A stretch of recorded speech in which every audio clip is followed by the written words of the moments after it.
నమస్కారం. శుభదినం కార్యక్రమానికి స్వాగతం.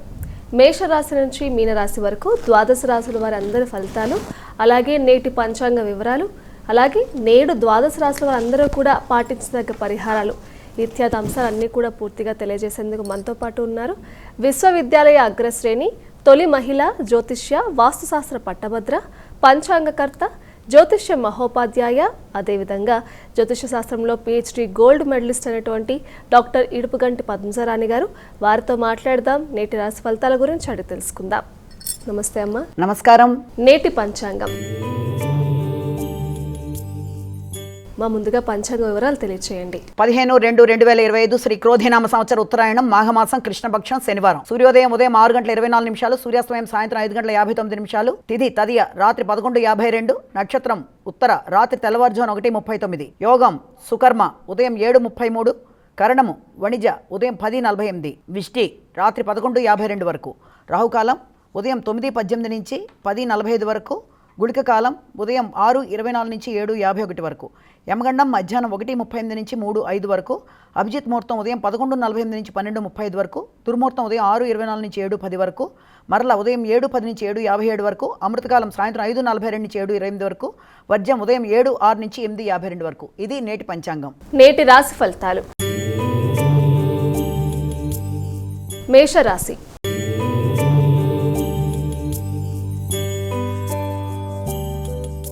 మేషరాశి అశ్విని భరణి కృతిక 1వ పాదం మేషరాశిలోకి వస్తాయి. ఈ మేషరాశి వారికి ఈ రోజున ఆశించిన విషయాలలో శ్రమతో కూడిన ఫలితాలు వారికి ఏర్పడతాయి. వృత్తికి సంబంధించి చేసే ప్రయత్నాలు చాలా వరకు ఒక కొలిక్కి వస్తాయి.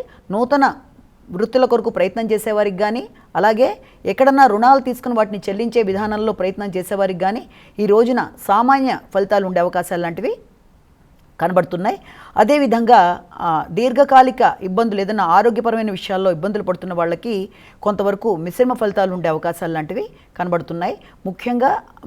ముఖ్యమైన విషయాల మీద కొంత నైరాస్యం, అలాగే ఇతరులు ఎంకరేజ్ చేస్తే తప్ప ముందుకు వెళ్ళడానికి ఇష్టపడకుండా ప్రతి పని మీద కొంత ఆలస్యం మొదలైన వాటికి ఆస్కారం ఉంది. కాబట్టి అలాంటి డిప్రెసివ్ థింకింగ్ని ఓవర్కమ్ చేస్తూ ముందుకు వెళ్ళడానికి చేసే ప్రయత్నాలు చాలా వరకు మంచి ఫలితాలను ఇస్తాయి. వృషభ రాశి.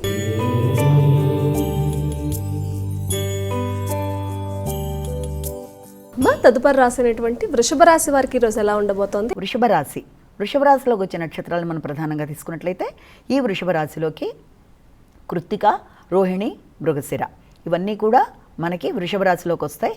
కాబట్టి ఈ వృషభ రాశి వాళ్ళకి ముఖ్యమైన విషయాలలో అంటే ఆలోచనలు చాలా వరకు అనుకూలంగా ఉంటాయి. ఇష్టపడిన వ్యక్తులతో కలిపి ఈ రోజును చక్కగా ఉపయోగించుకుంటూ ముందుకు పెడతారు. అంతేకాకుండా సంతానం యొక్క ఆలోచనల విషయంలో కానీ, అంటే వారి యొక్క విద్యకి సంబంధించిన విషయాలలో, విద్య మీద కాన్సన్ట్రేషన్కి సంబంధించిన విషయాలలో వారు కొంత ఎక్కువ దృష్టి సారిస్తూ ముందుకు పెడితే ఆశించిన ఫలితాలు రావడానికి ఆస్కారం అనేది ఉంటుంది. అలా కాకుండా వాళ్ళు సమయాన్ని సద్వినియోగపరచుకోకపోవడం వల్ల కూడా కొంత చికాకులు అనేవి ఎదుర్కొనే అవకాశం ఉన్న రీత్యా వీళ్ళంతవరకు విద్యాపరమైన విషయాల్లో వీళ్ళైతే జాగ్రత్తలు తీసుకుంటూ ముందుకు వెళ్ళినట్లయితే అనుకూలత అనేది ఏర్పడుతుంది. మిథున రాశి.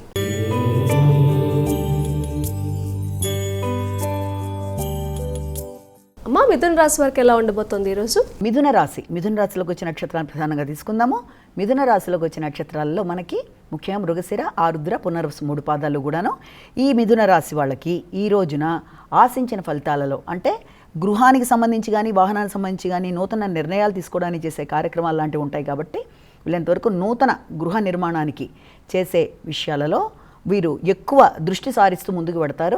ఆ దృష్టి సారిస్తూ వెళ్ళిన సందర్భంలో కూడా ఆశించిన స్థాయిలో కాకుండా, అంటే ఒకచోట గృహాన్ని నిర్మించుకుందాం అనుకుని తీసుకునే ప్రయత్నాల్లో ఇతరుల సలహాలు, సహకారంతో వారి యొక్క ఆలోచనలు విభిన్నంగా వెళ్ళే అవకాశం ఉంది. అంటే మిశ్రమ ఫలితాలు వచ్చే అవకాశం ఉన్న రీత్యా వీళ్ళంతవరకు గృహ, వాహన, స్థిరాస్తులకు సంబంధించిన విషయాలలో ఎక్కువ ఫోకస్ కరెక్ట్గా చేసుకుంటూ ముందుకు వెళ్ళడానికి, సరైన వ్యక్తుల సలహా సహకారంతో వెళ్ళడానికి చేసే ప్రయత్నాలు మీకు అనుకూలంగా ఉంటాయి.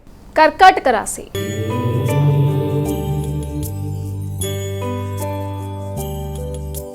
మా కర్కాటక రాశి వారి యొక్క ఫలితాలు ఏ విధంగా ఉన్నాయి? కర్కాటక రాశిలోకి వచ్చే నక్షత్రాలని ప్రధానంగా తీసుకున్నట్లయితే ఈ కర్కాటకంలో మనకి ఈ పునర్వసు, పుష్యమి, ఆశ్లేష కర్కాటక రాశిలోకి వస్తాయి.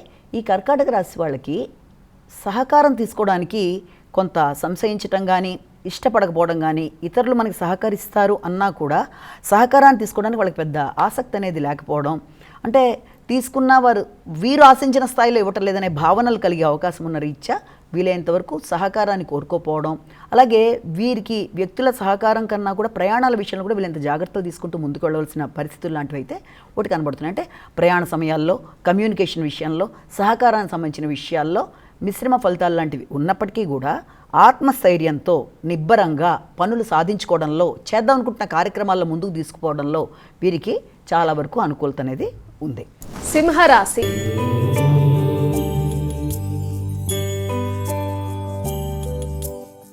మా సింహరాశి వారికి ఎలా ఉంది ఈరోజు? సింహరాశిలోకి వచ్చిన నక్షత్రాలు మఖ, పుబ్బ, ఉత్తర. ఈ సింహరాశి వాళ్ళ విషయం తీసుకున్నట్లయితే మాటల విషయంలో వీలైనంత జాగ్రత్తలు చాలా వరకు అవసరం అవుతాయి. ఏదైనా మాట్లాడేటప్పుడు కానీ, నిర్ణయాలు తీసుకునేటప్పుడు కానీ, ఆర్థిక సంబంధమైన విషయాల్లో కానీ, వాగ్దానాలు చేసే విషయంలో కానీ వీలైనంత జాగ్రత్తలు తీసుకుంటూ ముందుకు వెళ్ళినట్లయితే ఇతరులతో అపార్థాలకి, అపోహలకి చాలా వరకు ఇబ్బందులు లేకుండా ముందుకు వెళ్ళడానికి ఆస్కారం ఉంటుంది. కాబట్టి వీలైనంత వరకు రావాల్సిన ఆదాయం విషయంలో కానీ, చేద్దామనుకుంటున్న వాగ్దానాల విషయంలో కానీ అన్నీ కూడా మీకు అనుకూలంగా ఉంటాయనుకున్న విషయాల్లో మిశ్రమ ఫలితాలే కనబడుతున్నాయి. కాబట్టి ఆచితూచి వ్యవహరిస్తూ ముందుకు వెళ్ళినట్లయితే సమస్యలను అధిగమించడం సులభతరంగా ఉంటుంది. కన్యా రాశి.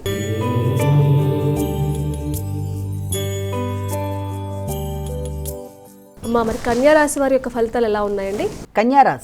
కన్యారాశిలోకి వచ్చిన నక్షత్రాలు మనకి ఉత్తర, హస్త, చిత్త. ఈ కన్యారాశి వాళ్ళకి ఈ రోజున ఆత్మస్థైర్యం బాగుంటుంది, నిబ్బరంగా ఉంటారు, ఆశించిన ఫలితాలు పొందుతారు. ఇతరుల సహకారం లేకుండా కూడా మీ అంతటా మీరు పనులు సాధించుకుంటూ ముందుకు వెళ్ళగలిగిన శక్తియుక్తులు అనేవి మీకు అధికంగా ఉంటాయి. అలాగే ఆధ్యాత్మిక చింతన చాలా బాగుంటుంది. అలాగే ప్రతి విషయంలోనూ కూడా ఇంతవరకు డిప్రెసివ్గా ఆలోచించినా కూడా ఎక్కువ స్థాయి ఆధ్యాత్మిక చింతనతో ముందుకెళ్ళడానికి ఆస్కారం అనేది ఒకటి కనబడుతోంది. తులారాశి.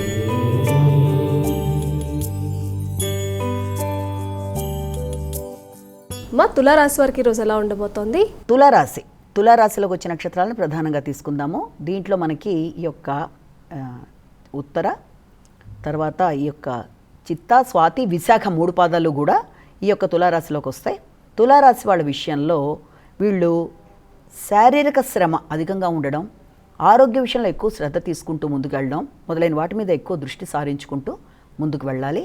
ఎందుకంటే వీళ్ళకి ఆరోగ్యం సంబంధించిన విషయాల్లో, రోగనిరోధక శక్తికి సంబంధించిన విషయాల్లో కొంత అలసట మొదలైనవి ఉంటాయి. కాబట్టి ఆరోగ్యరీత్యా జాగ్రత్తలు తీసుకుంటూ ఆరోగ్యపరమైన ఖర్చుల విషయంలో ఎక్కువ దృష్టి సారిస్తూ, అలాగే వృత్తికి సంబంధించిన విషయాలలో కొంచెం ఖర్చులు, అంటే ఏదైనా గృహానికి సంబంధించి కానీ, లేకపోతే మీకు ఏదైనా ఆఫీస్ రిలేటెడ్ విషయాల్లో కానీ కొంత ఖర్చులు లాంటివి అధికంగా ఉంటాయి. అంటే ఏదైనా చిన్నపాటి రిపేర్లు వాటన్నిటి మీద వాటికి సంబంధించిన విషయాలు ఎక్కువ ఇది చేస్తారు. అలాగే ప్రయాణాలకు కూడా ఆస్కారం ఉంది. వృశ్చిక రాశి.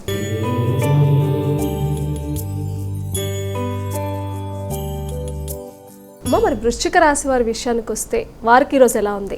వృశ్చిక రాశి వాళ్ళ విషయం తీసుకున్నట్లయితే మనకి ప్రధానంగా వీళ్ళకి ఈ యొక్క విశాఖ, అనురాధ, జ్యేష్ఠ, ఈ వృశ్చిక రాశి వాళ్ళకి ఆలోచనలు అనుకూలంగా ఉంటాయి, వ్యక్తుల సహకారం బాగుంటుంది. అలాగే ఆర్థిక సంబంధమైన విషయాల్లో మీకు వచ్చిన వాటిని ఉపయోగించుకోవడానికి కొంత ఆలోచిస్తూ ఆ ఆలస్యాల వల్ల అవకాశాలను కోల్పోయే అవకాశం ఉన్న రీత్యా వీలైనంత వరకు ప్రతి విషయంలోనూ అలర్ట్గా, అంటే జాగరూకతతో వ్యవహరిస్తూ, అంటే రెడీగా సంసిద్ధులై ఉంటూ వచ్చిన లాభాలు ఏదైనా ఉపయోగించుకునేట్టుగా ఉండడం. అలాగే ఏదైనా పెద్దలు, అంటే ఏదైనా ఆధ్యాత్మిక చింతన కలిగిన వ్యక్తులతో కానీ, లేకపోతే దూర ప్రదేశాల్లో ఉండే వ్యక్తుల సహకారంతో కానీ ఆశించిన ఫలితాలు సాధిస్తూ ముందుకు వెళ్ళడానికి ఒక అవకాశాన్ని లాంటిది ఇవాళ మీకు ఏర్పడే అవకాశం ఉంది. ధనస్సు రాశి.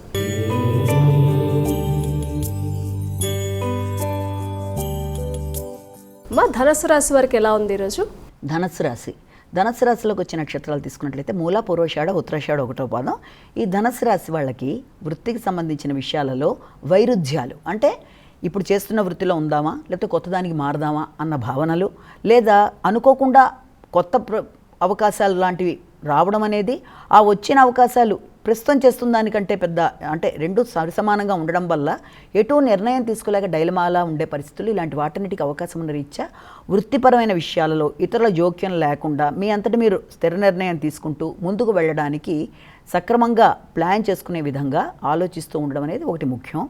అలాగే తొందరపాటు నిర్ణయాలు అనేవి కూడా పనికిరావు. ఏ పని చేస్తున్నా కూడా కరెక్ట్గా నిర్ణయం తీసుకుంది. వృత్తికి సంబంధించి కానీ, గృహానికి సంబంధించి కానీ, వాహనానికి సంబంధించి కానీ, కుటుంబ వ్యక్తులకు సంబంధించి కానీ కరెక్ట్గా నిర్ణయం తీసుకోవాల్సిన, నిర్ణయ సామర్థ్యాన్ని పోగొట్టుకోకుండా ముందుకు వెళ్ళవలసిన ఆవశ్యకత అయితే ఉంది. మకర రాశి.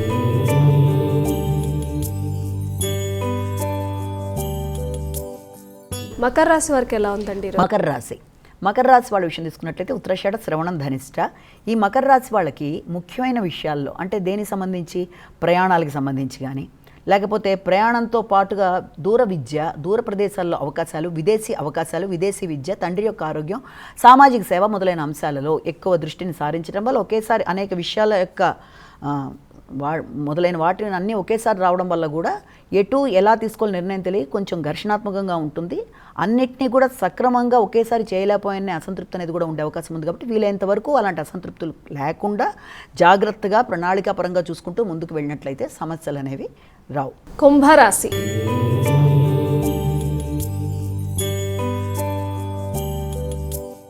మా కుంభరాశి వారి యొక్క ఫలితాలు ఎలా ఉన్నాయి?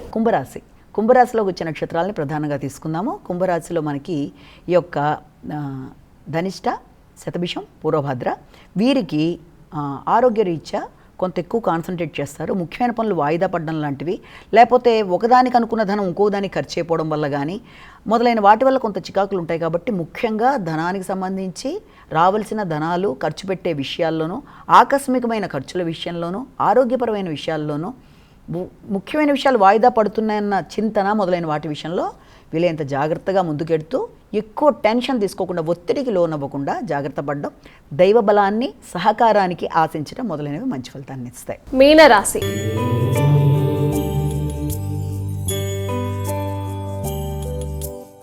మా చివరి రాశి అనేటువంటి మీనరాశి వారి యొక్క ఫలితాలు ఎలా ఉన్నాయి?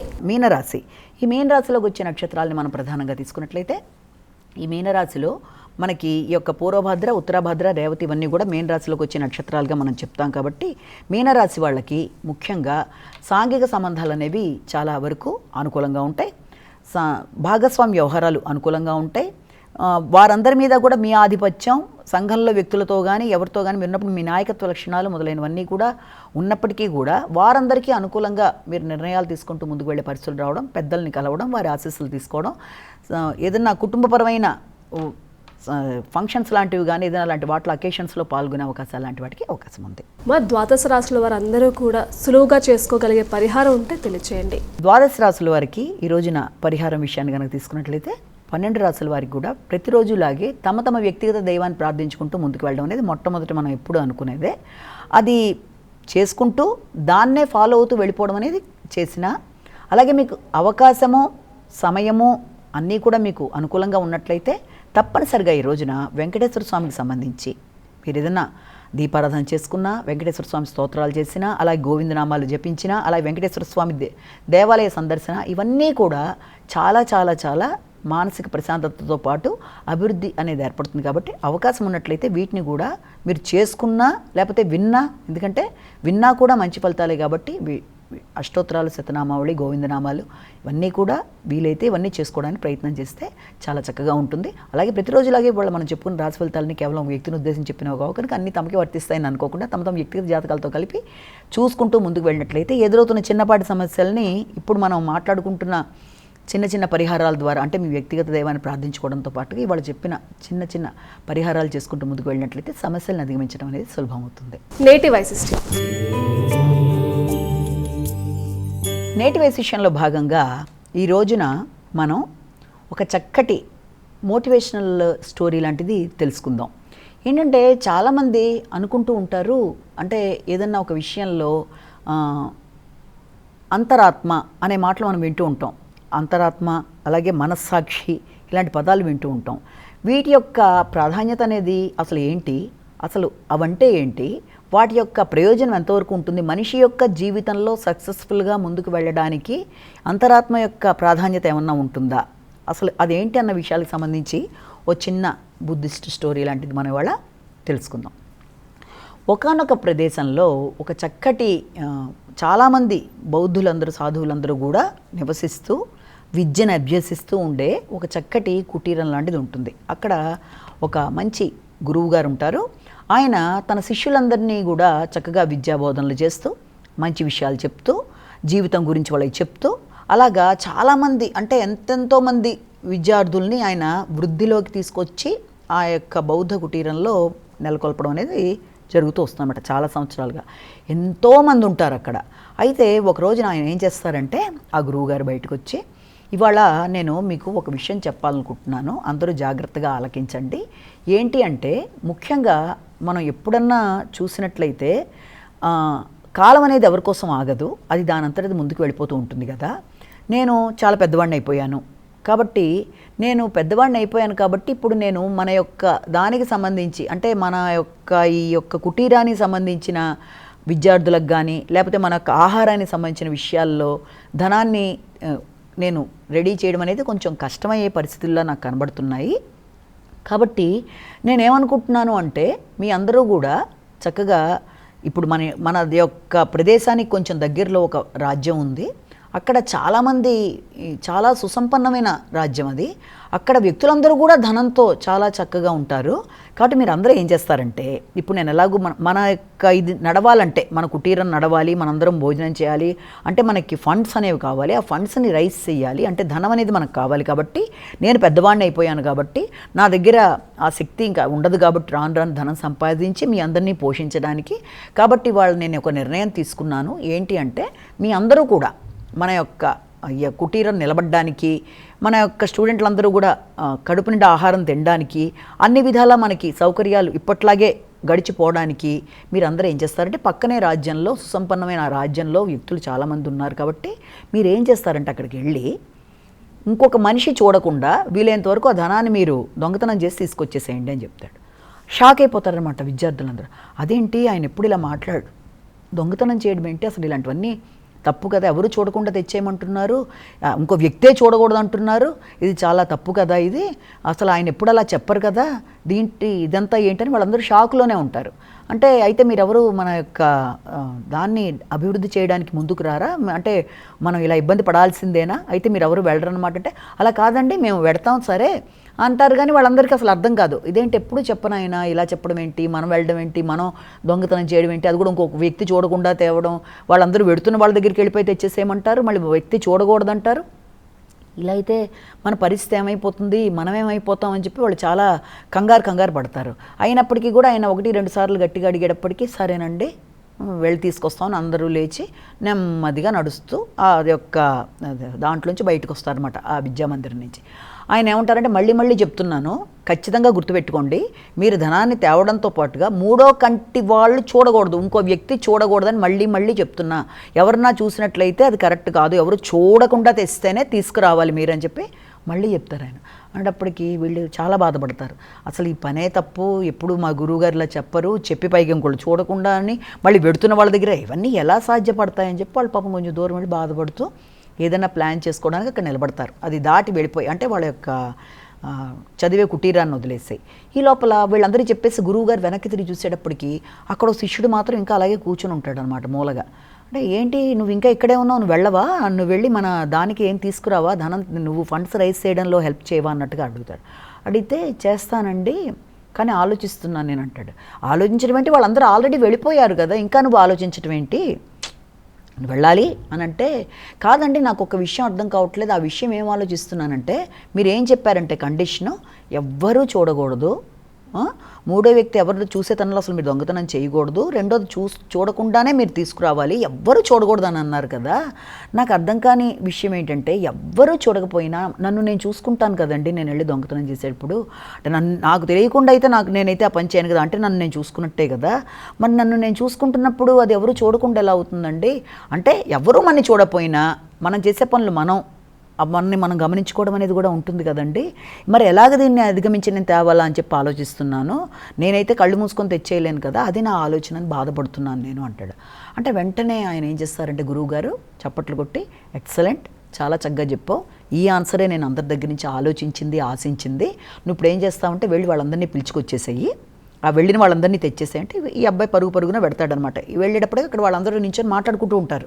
ఏంటి ఇలాగ చెప్పారు, ఎలా వెళ్ళాలి, ఎలా ప్లాన్ చేయాలి, ఎలా మనం ఈ దొంగతనాలు ఏంటి, దాని తోడు దానికి ఎవరు చూడకుండా అన్నారని పైన కింద పడుతూ ఉంటారు వెళ్ళిపోయిన మొత్తం పిల్లలు. వాళ్ళందరినీ వెనక్కి తీసుకొచ్చేస్తాడు అబ్బాయి వెళ్ళి.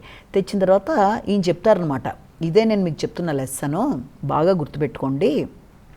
మీరు వెళ్ళారు, కారణం ఏంటంటే మీ అందరికీ కూడా ఇదే ప్రశ్న అడిగాను నేను, ఎవ్వరూ చూడకుండా తీసుకురండి అన్నప్పుడు వెళ్ళడానికే మీరు ప్రయత్నం చేశారు, కానీ దాంట్లో ఉండే అంతర్లీనమైన రహస్యం అంటే ఆ అర్థాన్ని అర్థం చేసుకోవడమే ఇప్పుడు నేను చెప్పదలుచుకున్న లెసన్. ఇప్పుడు అబ్బాయి చెప్పినట్టుగా ఎవ్వరు మిమ్మల్ని గమనించకపోయినా మిమ్మల్ని మీరు చూసుకోవడం అనేది ఉంటుంది కదా. అంటే అది ఎవరు చూడకుండా అయితే మీరు ఆ పని చేయలేకపోయారు కదా. కాబట్టి మిమ్మల్ని మీరు చూసుకోవడం అనేదే వ్యక్తికి మనస్సాక్షి అంటారు. అదే అంతర్లీనంగా వ్యక్తిని చూస్తూ ఉండే సబ్ కాన్షియస్ స్టేట్ అనుకోండి, తర్వాత ఇన్నర్ కాన్షియస్నెస్ అనుకోండి. తను చేసే ప్రతి పనిని గమనించే తన యొక్క మనస్సాక్షి. అతను మంచి చేసినా చెడు చేసినా ఖచ్చితంగా మంచి అడ్డల్ని గురించి మనకి హెచ్చరించేది మన మనస్సాక్షి. మనం ఎవరు చూడకుండా పని చేసేసిన తర్వాత కూడా ఒక చోటుకెళ్ళి మనం దాక్కున్నా మన మనస్సాక్షికి తెలుసు మనం చేసింది మంచిగా చెడా. మంచి చేసినప్పుడు మన మనస్సాక్షి చూస్తుంది, చెడు చేసినప్పుడు మనకు మనస్సాక్షి చూస్తుంది. కాబట్టి ఏ పన్నైనా గమనించేది మన మనస్సాక్షి. అలాగే అనేక సందర్భాల్లో మన మనసు స్థిమితంగా లేనప్పుడు, ఒక నిర్ణయాన్ని తీసుకోలేకుండా పైన కింద పడుతున్నప్పుడు కూడా మన మనస్సాక్షి మనని హెచ్చరిస్తుంది, ఈ పని ఇలా చేస్తే బాగుంటుంది అని. ఎటూ నిర్ణయం తీసుకోలేనప్పుడు కూడా మనకి లోపల మనకు ఒక ఇన్నర్గా ఒక వాయిస్ వినబడుతూ ఉంటుంది, ఒక మాట చెప్పినట్టుగా అంతర్లీనంగా మనకి చెప్తుంది. అంటే ఎప్పుడు ఏం చేసినా మనం గనక మన అంతర్సాక్షిని కనుక వినడం మొదలు పెడితే మనకి దాని యొక్క సొల్యూషన్ లభిస్తుంది. అలా కాకుండా మనం దాన్ని నెగ్లెక్ట్ చేసేసి మనం చేసింది తప్పైనా దాన్నే పదే పదే చేయడానికి ప్రయత్నం చేయగా మనకి హెచ్చరించే మనస్సాక్షి కూడా కామ్ అయిపోతుంది. అప్పుడు మనకి ఎవరు ఉండరు హెచ్చరించేవాళ్ళు కూడా.